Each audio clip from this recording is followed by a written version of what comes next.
So when we restarted last week, we tried to do a quick recap of everything we covered so far in the second chapter. Especially, we went through verses 55 to 60. So today we will go to 61 to 63. And as I said, like I got a few questions. So we can answer that also, mainly about the study path, how to study Gita, etc. So good that a lot of people are interested in doing the deep study. So we were in the Sthita Prajna Lakshana of the second chapter, which is the final portion of the second chapter, where Krishna was trying to answer what are all the characteristics of a man of realization, a man of steady wisdom. So let's go to the verse 61 today. So I know, could you please chant 61?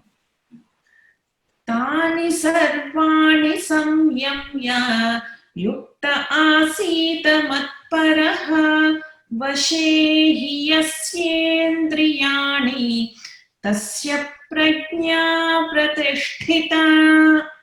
Another beautiful verse. It's kind of a word painting with the word Vyasa or Krishna is painting a man of steady wisdom. So here he tells that Tasya Prajna Pradishtitaha. Tasya Prajna Pradishtitaha means Tasya, meaning to the, for the one. It's again a universal pronoun. Anybody who he is, right? He need not be an Indian, he need not be a Hindu, he need not be a male, he need not be a special caste, nothing. Anybody who qualifies the above definition or above condition. So to that people, tasya prajna pradishtitaha, meaning their wisdom is steady. Who is that person? So we will try to see that. The first one is Tani Sarvani Samyamya, the person whose sense organs are completely controlled. Because if you remember, in the previous verses, we talked about that, how a turtle, just like a turtle, the person who has the ability to control the sense organs. And then when we saw that it's not just the sense organs that needs to be controlled, the mind also needs to be controlled. So here he is saying that who is a man of steady wisdom. So the first one is the one who is endowed with wisdom, meaning or discrimination or ability to control the mind. Yuktaha, that is the first key thing. Yuktaha came from the same word as that of yoga. The word is huge. So the word huge has potentially two meanings. One is huge melani, meaning the ability to control. Second meaning is samadhi. Like these are the, meaning samadhi means control, melane means union. So here the definition is samadhi, the ability to control. A person who has the ability to control the mind, and also sarvani samyamya. So he has the ability to control the mind as well as the body. So a person who is able to control his sense organs through the control of the mind. Otherwise, what happens? You may close the eyes. You're so tempted to look, but you forcefully close the eye. Like sometimes you may just cover your eye. That is not what we are talking. A person who has the ability to control the sense organs through the control of the mind. So that is very important. It's not a suppression, but a sublimation. So that is a huge difference in this. So a person who is endowed with this skill, again, this skill is very important. See, what Gita is teaching us is, one is it is giving us the different skills like karma yoga or the meditation or the ability to focus, and then giving a clear mind. So when your mind is clear, all these tools in your toolbox are easily available to you, so that at a given situation, all the tools will be available to you. So here it is very clear that a person who has the ability to control the mind and the sense organs. So then such a person, what he does, when he sits Asita matpara. He sits and fixes his attention on me. When Krishna say me, please don't think that it is Mr. Krishna. So Krishna is saying that having controlled the sense organs through the control of the mind, he will focus his attention, or he will prioritize his ability, means his prioritize his focus on me. Me means the higher planes of life, not the lower plane of life. So a person will focus on the higher goals of the life by controlling the mind and the sense organs. Then what happens? Tasya prajna pradishtita. So such a person whose vashehi tasyendriyani, such a person's sense organs will be completely in his control. And such a person is said to be well established in the higher knowledge. Again, three things. One is point number one is Krishna is saying that you have to have the ability to control the sense organs by the control of the mind. And once it is done, that mind will be completely devoted to me, or meaning the higher goals of life.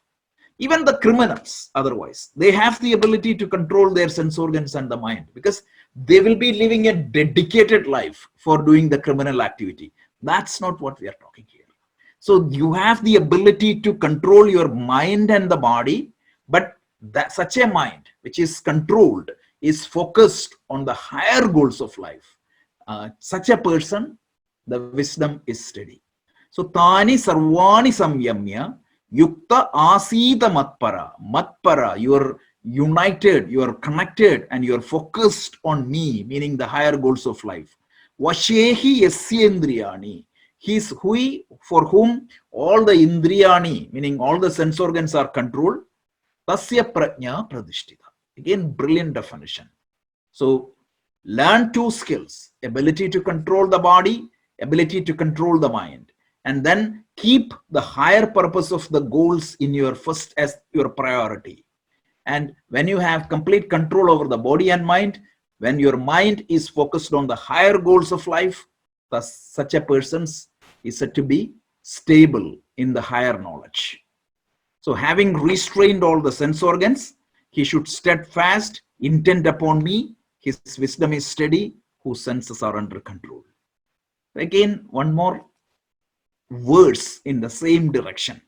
So if you boil this up, the bottom line of all these discussions are very, very simple. You can put this into 2-3 sentences. First is what? You have to have a pure mind, because if your mind is not pure, your priority will not be the higher goals of life.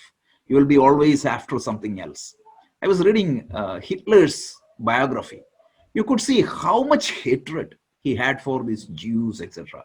So if your mind is not pure, even if you have the highest concentration power, even if you have the best management skills, you will not be prioritizing the higher goals of life at all.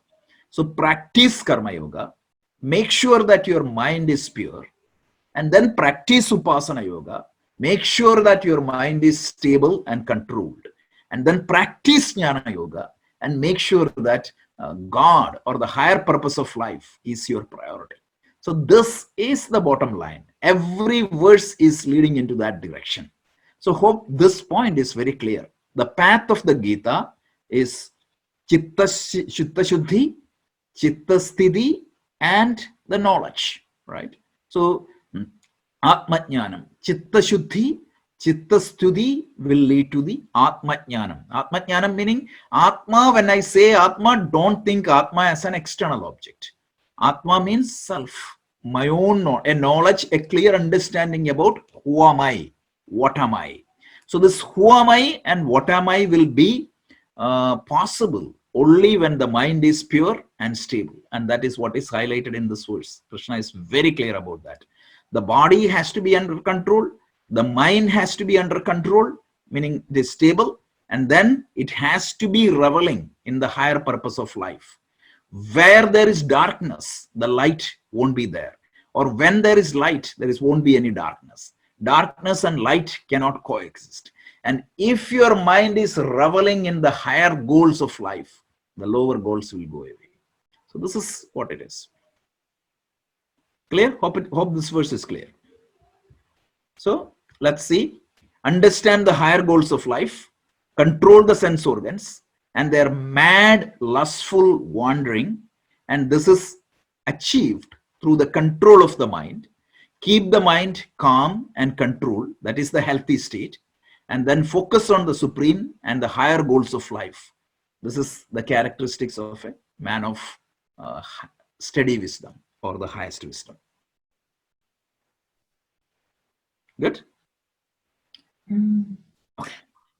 Rajesh, one question here. Please. So I know this is this Gita knowledge, what you're teaching right now is to adults, and for us, the same shloka or the same meaning, if I have to convey to my son, then how do I do it? So you cannot convey something theoretically, right? So your son, first of all, it has to be step by step, because you cannot just talk about the Atmajnana to your son, because that will completely turn them down.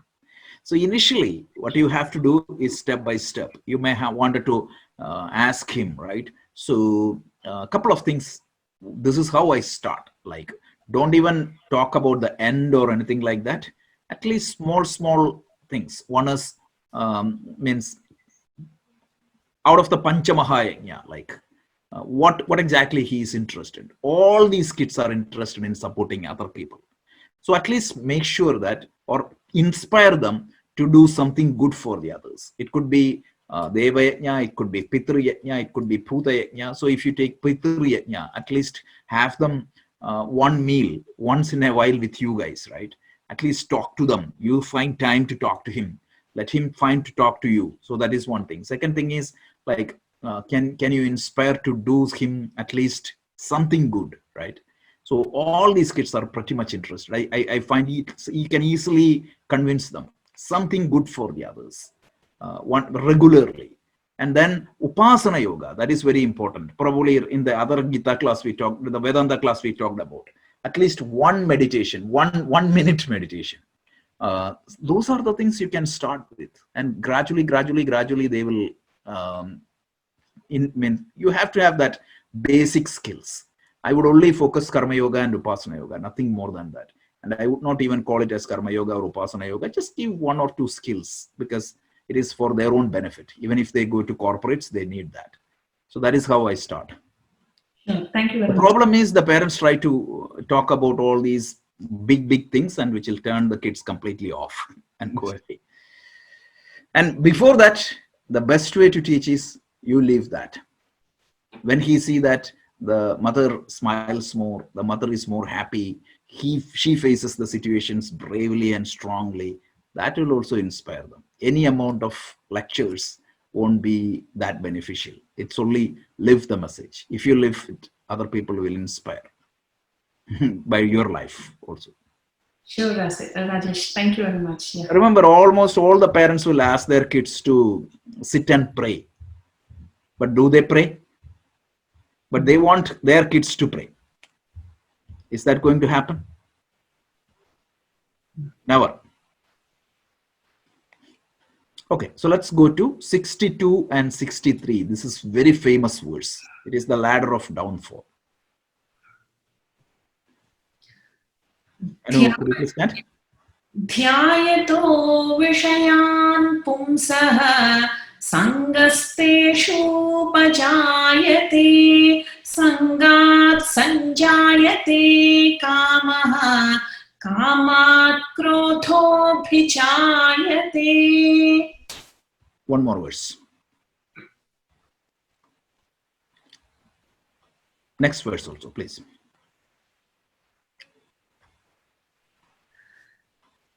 Krodhat bhavati sammohah sammohat smriti vibhramaha smriti bhramshat buddhinashah buddhinashat pranashyati. These two verses are very popular, popularly known as the ladder of downfall. So let's try to see that. Dhyayato vishayan pumsaha sangaha teshu upajayate sangat samjayate kamaha kamat krodhaha abhijayate. This is the Sandhi Vicheda. So dhyayataha vishayan pumsaha sangaha teshu upajayate sangat samjayate kamaha kamat krodhaha abhijayate. So let's how a person fall down, how a person destroy himself completely. So this is what is the topic here. So let's see. So it means Krishna starts with pumsaha means in the person, a person. Dhyayataha means engaged or dull. Vishayan means sense organs, right? Sense objects, right? Sangat means an obsession, upajayate, teshu. So that is the first point. A person will start engaging with the sense objects, and slowly what is going to happen? An obsession will generate. So let's say that you started drinking today. Initially, it's okay. Tomorrow, if you don't get that drink, you will be completely fine. But over a period of time, what is going to happen? Repeated doing, you start developing an obsession. So here, the problem is not engaging with that sense organs or the object, but the obsession. So this is what happens. Initially, you may just think about it, and then you think about it more, and an obsession will come. And when the obsession will come, right? Sangan sanjayate kamaha. From that attachment, a deep desire. Like initially, it will be just an attachment, but from that attachment, this obsession will come. So initially, I will think about a sense or means object. Initially from that thought, some attachment will come towards that object. For example, if I would like to get a branded car or a house or a promotion, there is nothing wrong in thinking that. There is nothing wrong in working towards that. But the danger there is, initially you might be just thinking about it, and thinking will develop an attachment, meaning a desire for that. That's also fine. Unbinding desires are always fine. Remember, the first verse of this chapter means this topic, Krishna was saying that the problem is not the unbinding desire, the problem is the binding desire. So initially you start thinking about the object, and he tells like you will start an interest develop, and from that the interest you develop an binding desire or an obsession. From that obsession, what is going to happen? Kaman krodha abhijayate. So from that obsession, anger will come. So what is anger? Let's see. So let's say that you are waiting for a promotion this year. So everything, you did everything, and then only you heard this news, this corona came in. So as a result, what happened? All these promotions were suspended. What do you get out of it? So you may get angry. I put all my hard work, I put everything, and what happened? There is something that obstructs me and my desired sense objects. So that means, so when my ability to achieve my goals are obstructed, anger will come. So a misplaced obsession is what is anger. Think about that. What is anger? Anger means you're upset with a situation. Why? Because you had an obsession about a situation. And when that obsession is impacted, this anger comes in. So again, the flow, let's talk about that once again. A person initially just thinking about a sense object. And from that thinking, what happens? An attachment will come. From that attachment, eventually that attachment becomes an obsession. And when there is a possibility or a risk in achieving that obsession or the goal of your obsession, anger will come. This is a flow. So from initially engagement or innocent thoughts, a desire will come. Up to that, it is okay. From that, this obsession comes. That is not okay. From that obsession, what is going to happen? From that obsession, this anger may come. Any possibilities of issues. And then what happens? Krodhat bhavati sammohaha. So when you get into anger or rage, what happens? Delusion will come. Let's take this example. You had a good relationship with your boss, you had a good relationship with your company, but because of this corona, which was not your boss's fault, which was not your company's fault, which was not your fault also. But what happens? This anger comes in and you are deluded. Deluded means you are not able to use your discrimination properly. You're angry, you're confused. So, krodhat bhavati sammohaha. Sammohat smriti vipramaha. What happens? Your memory will lose. Memory means what? Your greatest asset is your memory. Memory means your knowledge, wisdom, experience. Everything is your memory. So, when you get this delusion, your memory will go. Smriti, sammohat smriti vipramaha. Smriti pramshat buddhi nashu. When this discrimination or the memory loses, buddhi nasha, your intellect will not work. You may say that, okay, you may try to say something, or you may try to move away from your group, and buddhi nashat pranashyati. When that person loses his thinking, ability to think properly, such a person will be completely gone. Hundreds of examples there in the whole world history. So once again, thyayato vishayan pumsaha. A person will initially starts just dreaming about an object. Then sangas tveshopajayate. You get attachment. Sangat samjayate kamaha. So from that obsession, like it means from that desire, an obsession will come.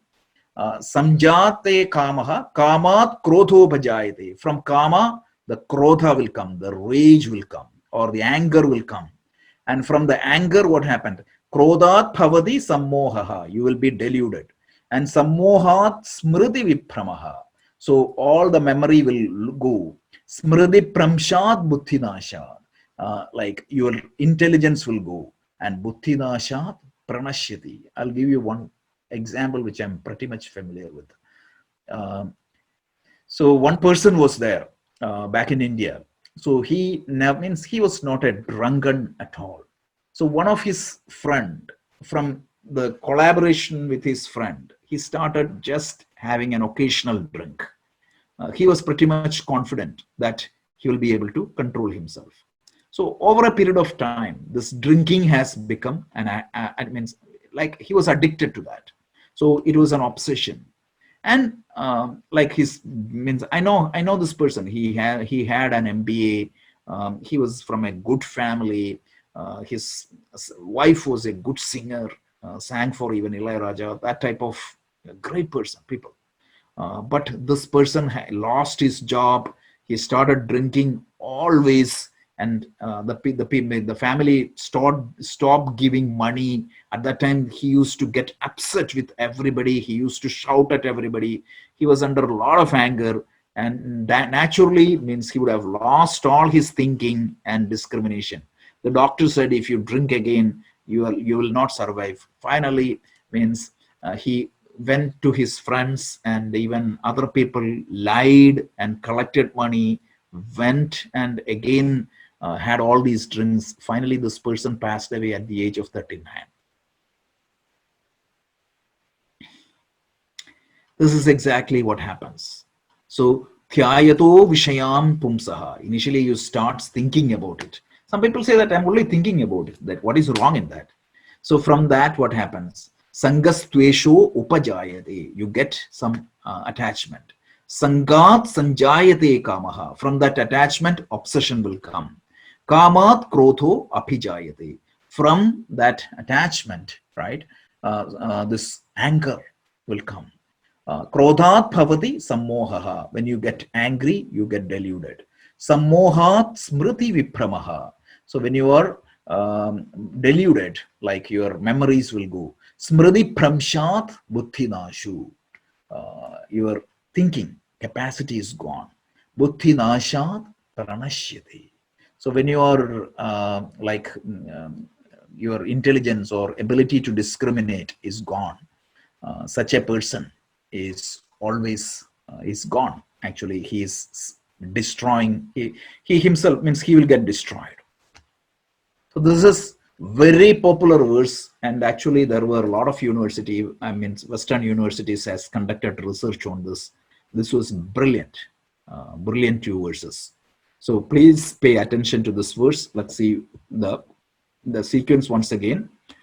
Dwelling on the objects of senses, that is step number 1. 8 steps were given, and an obsession of them to them is born, or attachment is born. From the attachment, extreme desire is born. That is what is the kama or obsession. From this, what is going to happen? Anger or rage is born. From the rage arises delusion. From the delusion arises loss of memory. From the loss of memory, destruction or discrimination will be gone. Once the discrimination is gone, that person is lost. All of you agree with that, right? This is exactly what happens to a lot of people. I always think, even I was thinking about all these Bollywood stories like Sushant Singh Rajput, or all these people. Don't they have the discrimination that, I don't know whether the stories are true, but if it is true, I know that a lot of people take drugs. A lot of people are blessed with so much luck is there, or so much blessing is there, but they are, because of this attachment, because of this obsession, they fall down. This is the story of humanity. This is what happens. So what Krishna is saying, that what exactly, why he did highlighted this. The problem is not in the object. The problem is not in your desire to get an object, but the problem is this obsession. Binding desire is the root cause of everything. When you have binding desire, it's very difficult to get out of it. The binding desire will bind you, and when you are so much obsessed with a particular outcome or a particular object, what is going to happen? You will get anger, and you will get deluded, and you will not be able to use all your tools in your possession properly, and then apparently that person will be destroyed completely. This is what very famous verse of the Gita. A lot of people are quoted. Means a lot of people are quotes this verse left and right. It's extremely profound verse, Rajeshji. Rajeshji, one question. Yes. For someone who's already obsessed, who's already addicted. Correct. It could be substance abuse. Take the example of your friend who, who's completely, everything was destroyed and he lost his life. Yeah. Is there any hope for such a person to recover? Absolutely. So in 17th chapter, Krishna gives a technique, but I will just tell you on a very high level. So Swami Chinmayananda used to give a brilliant example for this. So in Rishikesh, Uttarkashi, where his master, Swami Tapovan, used to conduct satsang, he used to conduct satsang under a tree. And a lot of monkeys were there in that area, right? These hills. And people always have a reverence for these monkeys, especially Hindus. Why? Because they are supporting monkeys, means they are serving Ramji. So naturally, these monkeys know the weakness of the human mind also. So these monkeys are plenty. So one person was sitting there and listening to the satsang. Suddenly a monkey came and picked up his eyeglasses, and went up to the tree. He tried to catch the monkey. Do you think you can catch the monkey? No chance. Impossible. Like whatever you do, you cannot chase the monkey at all. You are trying to get the glasses from the monkey, it's impossible. So what do they do then? They keep a banana or an apple there. Then what happens? Just move back. the monkey will come back. And for grabbing the banana, what happens? He will drop the glasses and go away. When Swami Chinmayananda used to joke, luckily the monkeys do not have the pockets. Otherwise, they would have kept the glasses in the pocket and took the apple. So the mind is like that. When you are extremely obsessed with one thing, you cannot just drop it without getting, connected with something equally more obsessive, right? So you have to shift that. And that is the approach recommended by Krishna later. So you need to find out something which means even it would be the love of the family member. It could be something which could be inspiring, which is less harmful. And eventually, where exactly you need to get addicted to or attached to, it is the higher, means the higher nature of yourself. It is the God.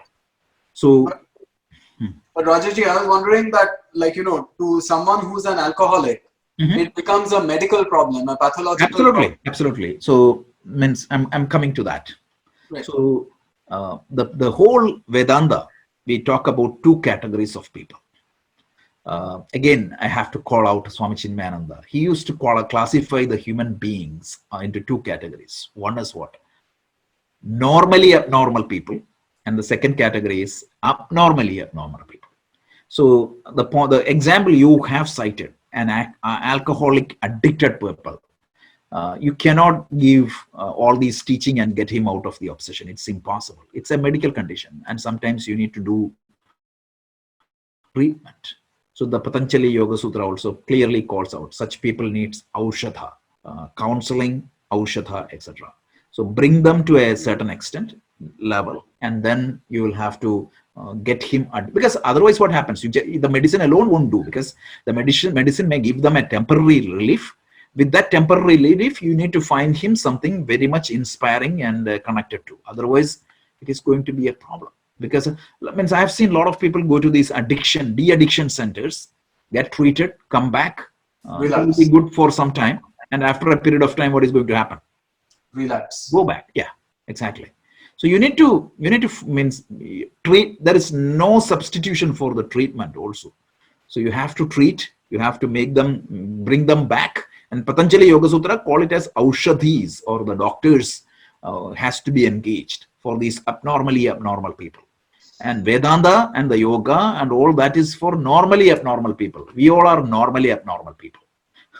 But abnormally abnormal people, you need to have that treatment. But again, what I'm trying to talk to our group is that I believe that all of us are normally abnormal, not at abnormally abnormal. So this is our opportunity, right? So this is for ourselves. We are not studying Gita for Krishna. We are not studying Gita for showing our family members. We are not studying Gita to show the world that we have master scholarship in Gita. We are studying Gita to improve ourselves for a better, means we wanted to be a better person. We wanted to smile more. We wanted to laugh more. We wanted to be optimistic more. And we wanted to be more, we wanted to be happy, and we wanted to make others happy. That is the definition of success. The success is not the money you earn. The success is not the color you have. The success is not the car you drive. The success means you can say that your life was successful when you think that you're happy most of the time, right? So the first goal is the search inside yourself. Also talk about that, which is a direct, means you can see this in the Gita later point of time, one verse. Shankaracharya calls out that. The search inside yourself also tells this, that the first goal is what? Initially, for you to be happy, you need something special to happen. Initially, mind you, for you to become happy, something special need to happen. A normal day, like you get up normally, you are having breakfast, you are just spending time with family, won't make you happy. If you go to a special restaurant, or if you go to a movie, or if something special happens, you will be happy. So that has to be changed. If nothing bad won't happen, you will be happy. So you're changing your equation like that. And there are several research. Authentic Happiness talks about that. So that is the first goal. And once that is done, you will be even get resilience from any adversities that is happening. which is the theme of these verses.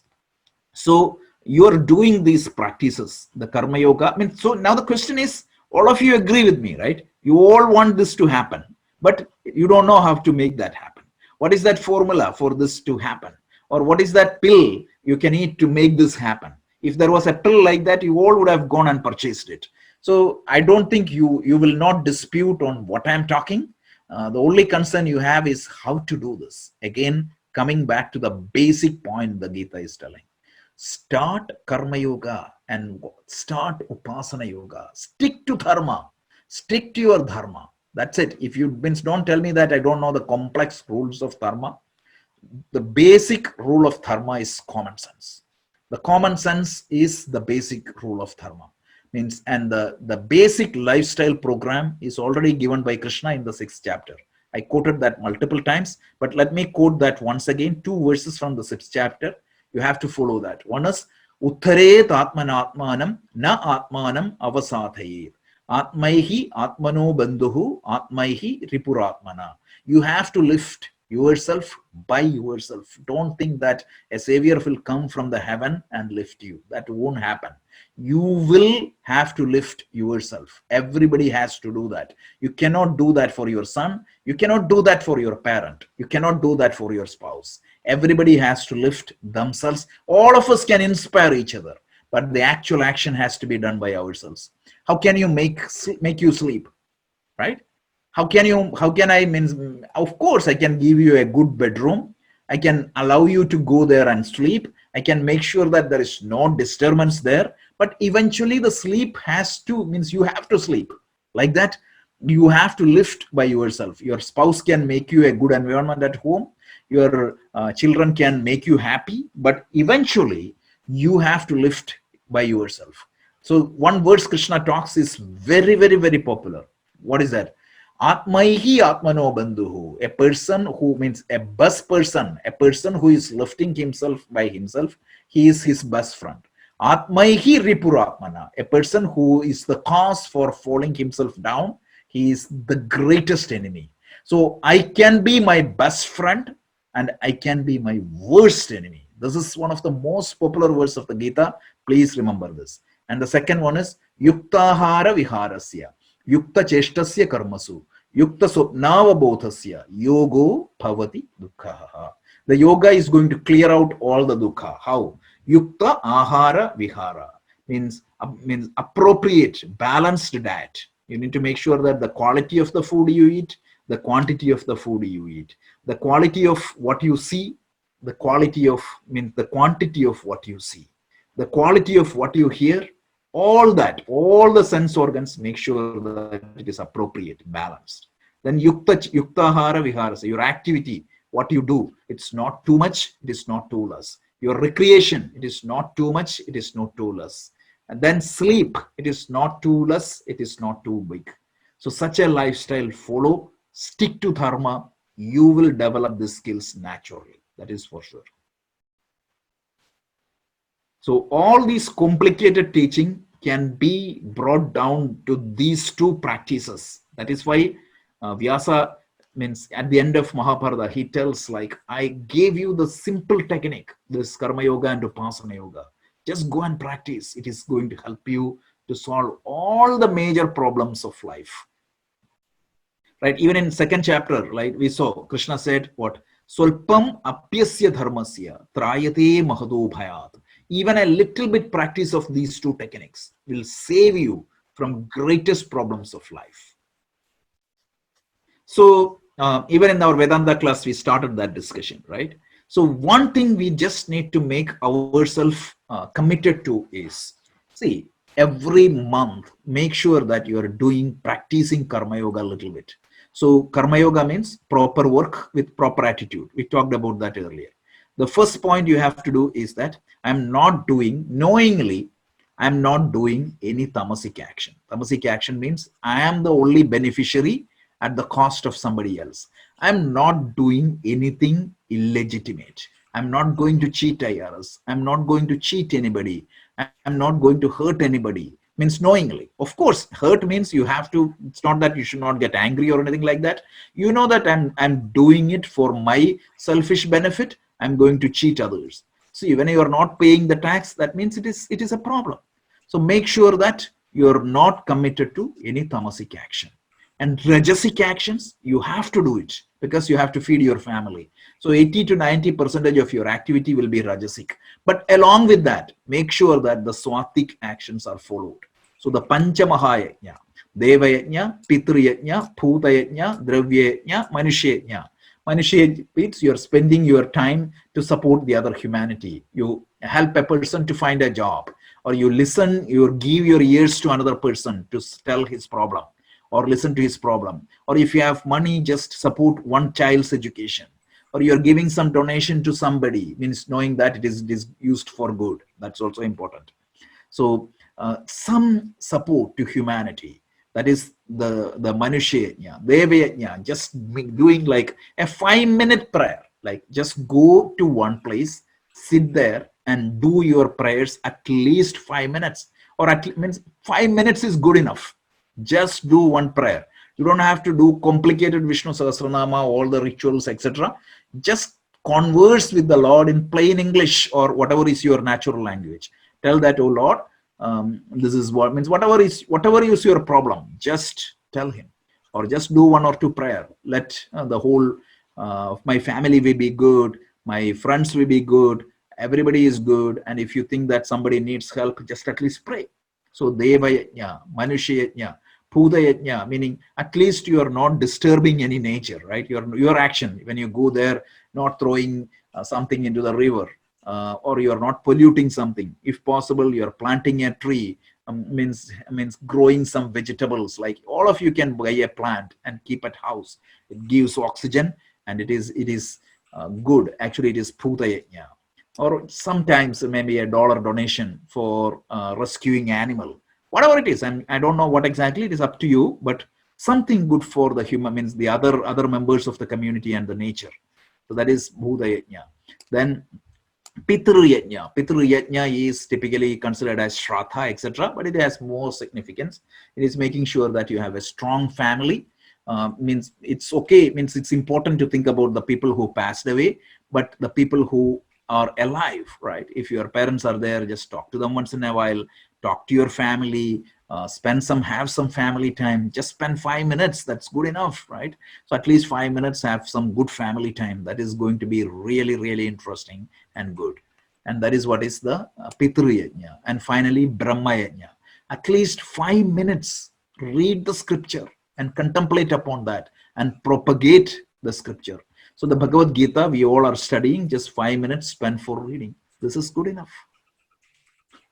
This is what you need to do. And then actually Karma Yoga, right? Your attitude, like at least a few actions, you dedicate your actions to Ishvara, and whatever results you get, take it with an even mind. You cannot do that with the entire action, but at least a few actions do. Means gradually we will improve the proportion.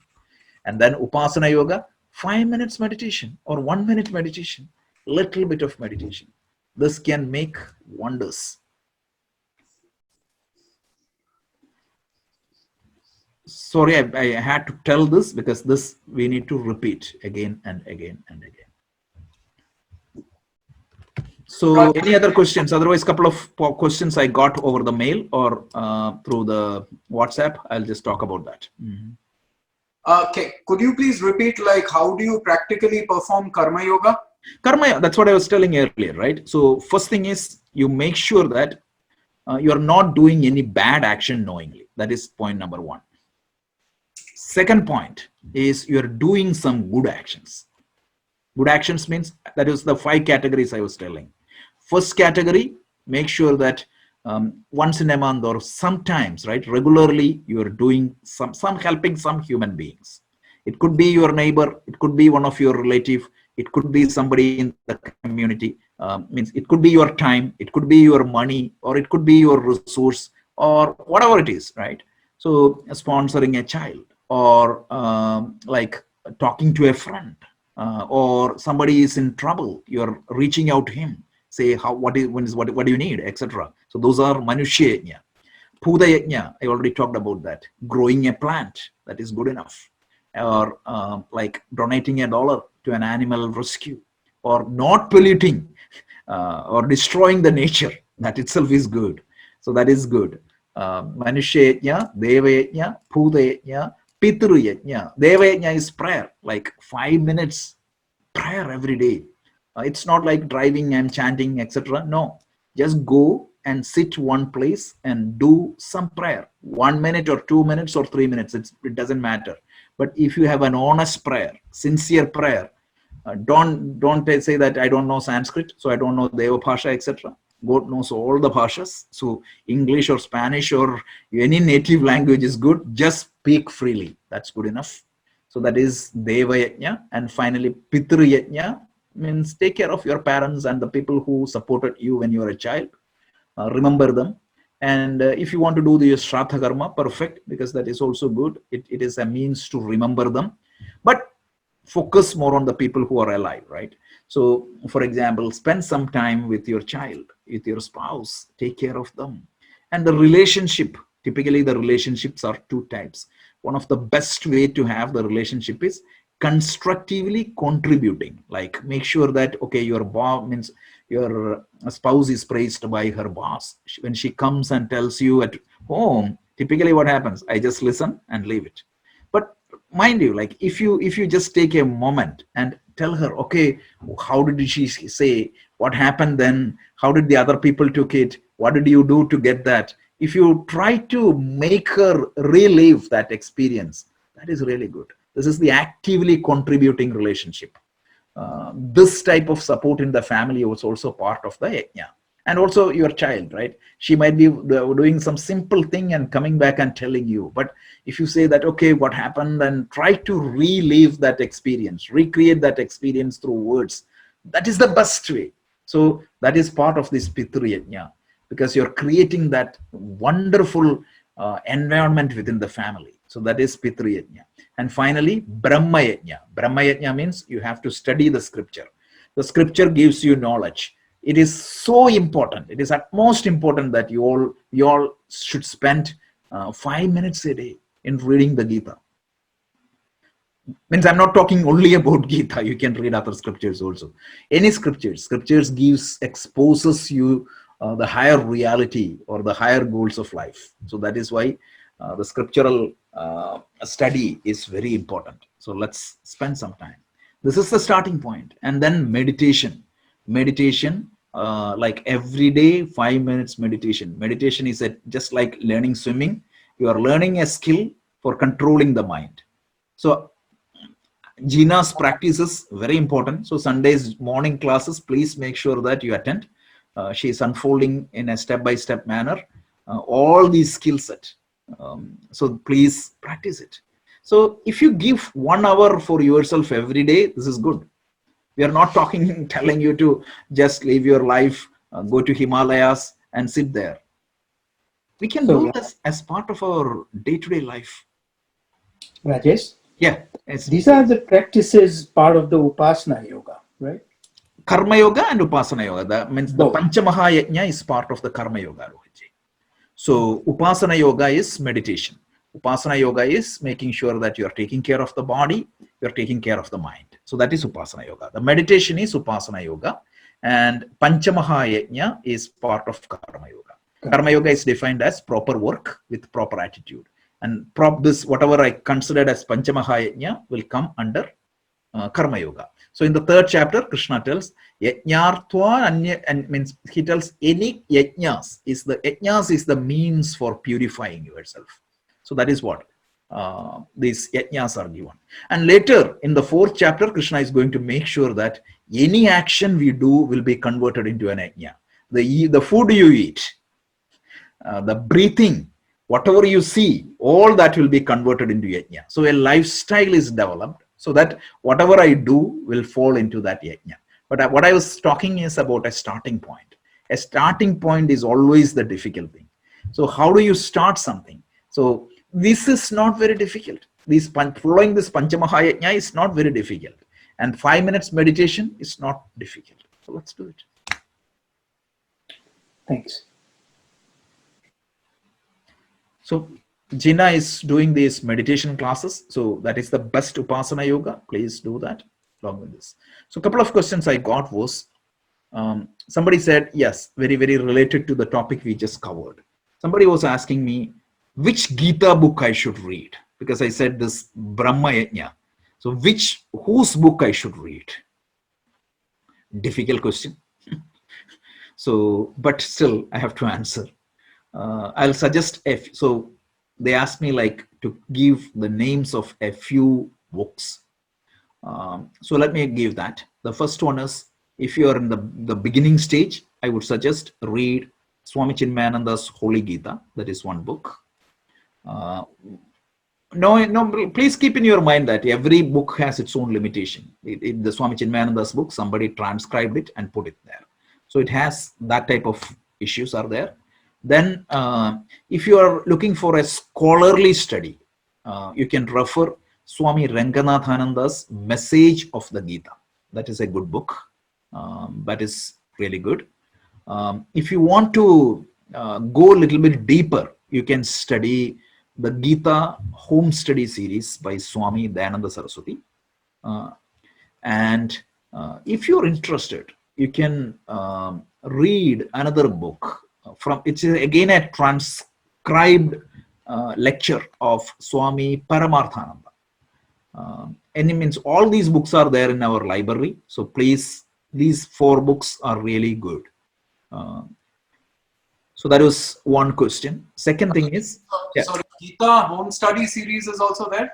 Yes, of course. Okay. Yes. So mind you, Gita Home Study series is taught for 3-year Vedanta course. So it is for the monks. It was trained. Then actually, those who are interested in studying Gita to a traditional level, to the next level, they should learn Shankara's commentary, right? So once you go to this, you can, if you want to go deep into Gita, you can read Shankara's commentary. I have a small study group, only if you are interested. Means this class, I will always encourage everybody to come and join because we are very, very high level. But if somebody is interested in learning Shankara's commentary line by line, just reach out to me offline. This is something that Vikrant Singh Tomar and I do, meaning on a very, very personal basis. So anybody is interested, we can pull you in, which help you to understand line by line of Shankara's commentary. But that is a very deep study, only those who are interested, which will have a lot of technical terms, a lot of intellectual discussions, etc. But that's another option. So this is the different path.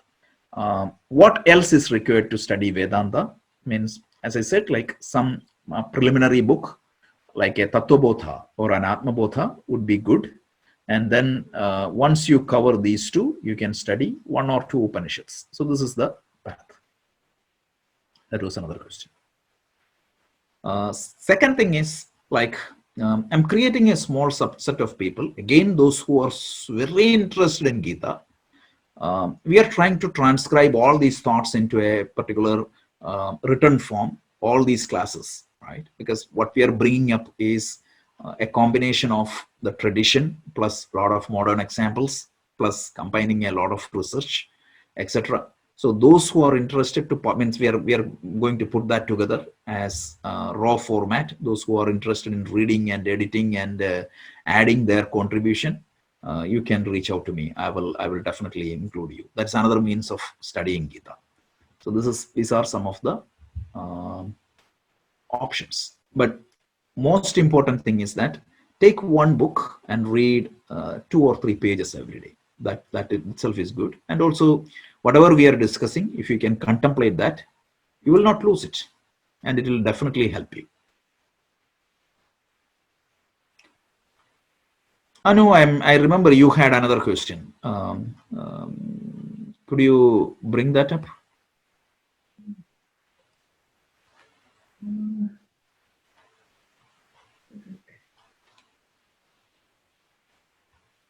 If not, that's fine. Like next week, we can always answer. So please post these questions.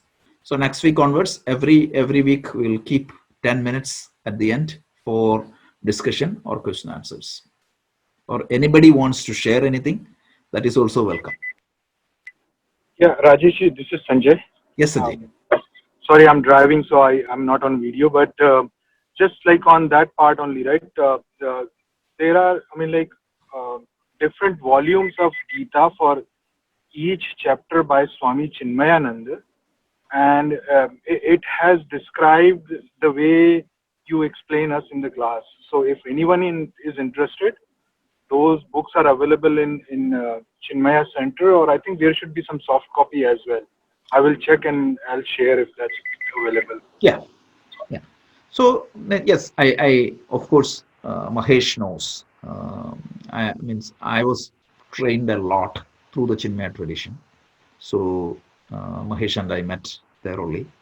So we all have that respect and that love and that lineage with Swami Chinmayananda and his teaching. So naturally, a lot of what I say would have influenced by his teaching.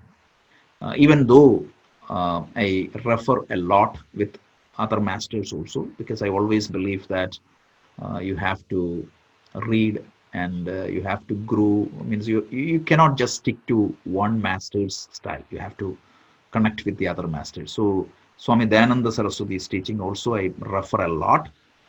Swami Ranganathananda definitely it was very inspiring to me because he was very scholar. He was a real good scholar. At that point of time, without internet, how much he referred at that point of time was amazing. So that was very helpful. And of course, I have my own interest with modern research, so that also will come into picture. But Sanjay ji, you're right. Again, I'm taking that time to remember because Swami Chinmayananda has to be credited for bringing this Vedanta from Himalayas to this place. Because like 50 years back, if you want to study Vedanta, you all have to go to Himalayas and study. Right now, we can sit here and study thanks to him. Yeah, and thanks to teacher like you who have been sharing this with us. No, it's a teaching tradition, right? So none of us can take any credit on that, but this is good. Hey, Rajesh, Yes. question about karma. Yeah. I think in one of the classes you said that karma carries forward from pralaya to the next manifestation. Correct. Is that true? It is. So the karma is sanchita karma. That is the basket, which is the collection of all my karmas from all the past life. Correct? So the sanchita karma, what happens is the cycle will come to an end at certain point of time. So this physical universe will be go to an unmanifested stage at the end of the cycle. So that time, what happens to this karma? So the subtle body, which usually carries this karma, will be dismantled. And this karma will be kept in this causal body, Karana Sharira. And that Karana Sharira will continue to go beyond the Pralaya in the seed form. So during the next Prabhava, what is going to happen is all these Karana Sharira will be there. From that Karana Sharira, a new subtle body or the Sukshma Sharira will be created, and then the journey will continue. This is the theory of karma. Again, the problem is we cannot prove it or disprove it, but this is what the tradition tells. But Rajesh, when unmanifested form manifests, you're going through this whole Big Bang theory, right? Aren't you now going into the Big Bang and then evolution, where you will have the land and the plant life? So till then, all these lives would be still be in a suspended state. Correct. That is what. Till the human beings are born. I mean, human evolution happens. Correct. And so yeah, means see in the current, but Rohitji, like when we talk about the Big Bang, what happens? That is the known beginning of the current universe. That is the known beginning of our current universe. We don't know how many cycles would have happened before that, because the scientific inquiries is terminated or limited at the level of Big Bang. We don't know beyond Big Bang what happened. Logically speaking, this, even if you take the whole scientific approach, something cannot come out of nothing. So whatever energy that is or everything that got manifested after the Big Bang, post Big Bang, would have been there in potential form somewhere. So the one thing is that is what we call as para prakriti. So in that para prakriti, what happens? These karma shariras will be kept somewhere. How, we don't know, but that is what the scripture tells us. The scripture tells us that between the cycles, this karmas will be maintained, and that is maintained through the karma sharira. So I know that it is beyond logic. It is very difficult to understand, but unfortunately, certain things are where we stay right now. We cannot go beyond that. We'll have to take only the scriptural teaching. Yeah, a leap of faith, I Yeah, guess. it's matter of belief. Yeah. The definition of belief is something subjected to correction upon verification. Okay. I Thank you. actually find it logical, Rajeshji. Like your karma follows you even. Yeah.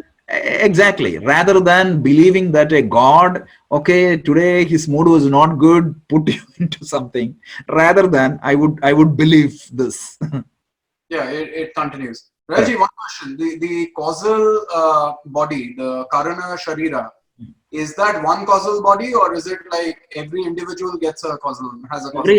Every individual subtle body will have its own causal body. Only commonality is Atma. Atma is only one, whereas every physical body means, see, the relationship between subtle body and the causal body is one to one. Okay, the relationship between subtle body and the causal body is one to one. The relationship between subtle body and the physical body is one to many. One subtle body can have multiple physical body, correct? How? I'm sorry. Okay, so the soul, right? Let's say that your soul in your previous life, yeah. Lifetimes, yes. Yeah, so one to many, one to one, and with respect to Atma, everything else is one Atma can manifest it in many. And you will see this in the 10th and 11th chapter of Gita. The 10th chapter is Vibhuti Yoga. It's look at the many and try to see the one. Okay. So Rajeshji, the subtle body gets destroyed at the time of pralaya, and the causal body continues. Absolutely. The subtle body, the language they use, this will be dismantled, gone. Okay. Because see, they say the physical matter and the subtle matter that comes under the definition of matter, which will have a beginning at the beginning of a cycle, and which will terminate or dismantled at the end of the cycle. The causal body, which is the substituent component or the building block of the causal body, is called avidya, which is not matter, which is even finer than the subtle matter, which would continue.